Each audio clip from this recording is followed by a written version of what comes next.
نحمده ونصلي على رسوله الكريم اما بعد فاعوذ بالله من الشيطان الرجيم بسم الله الرحمن الرحيم وعن ابن عمر رضي الله تعالى عنه قال قال رسول الله صلى الله عليه وسلم اذكروا محاسن موتاكم وكفوا عن مساويهم صدق اللہ العلی العظیم۔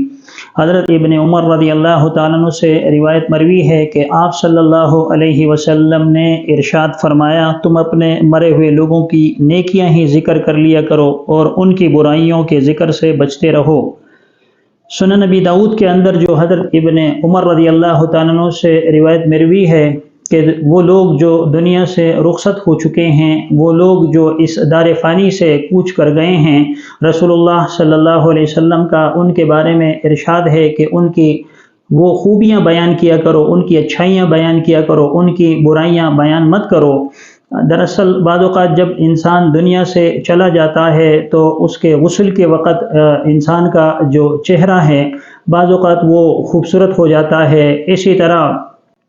بعض اوقات اس کے اندر روشنی اور چمک سی دکھائی دیتی ہے، اور بعض مردوں کے بارے میں یہ بھی سنا گیا کہ ان کے جسم سے خوشبو آنا شروع ہو جاتی ہے۔ تو اس طرح کی اگر کیفیت ہو، یعنی کسی کی خوبیاں اس میں نظر آئے کسی مردے کے اندر، تو اسے بیان کر دی جائیں۔ اور رسول اللہ صلی اللہ علیہ وسلم نے فرمایا کہ اگر خدا نخواستہ مردے کو غسل کے دوران اگر یہ دیکھا جائے کہ اس کی خامیاں نظر آنے لگی، یعنی خدا نخواستہ اس کا جو چہرہ ہے وہ سیاہ پڑ جائے، یا خدا نخواستہ زرد پڑ جائے، یا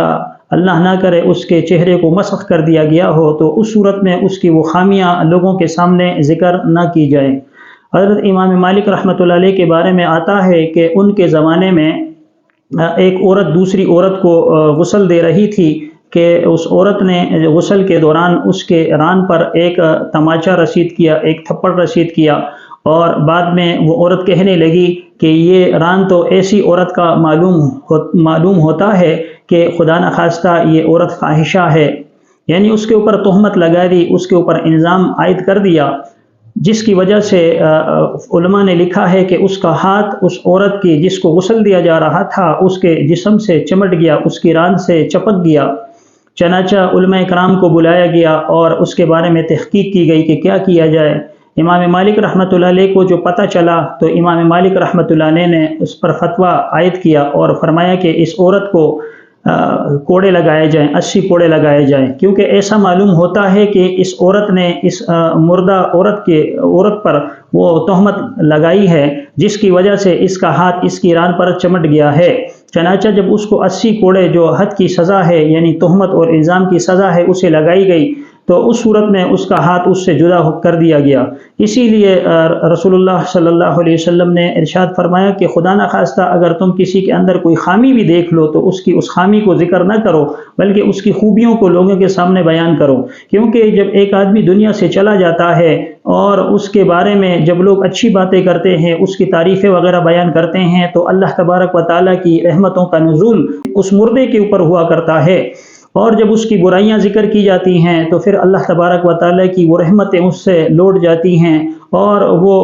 عذاب کے اندر مبتلا کیا جاتا ہے۔ تو ہمیں چاہیے کہ ہمارا کوئی بھی ایسا شخص ہو کہ وہ چاہے رشتہ دار ہو یا غیر رشتہ دار ہو، جب کوئی آدمی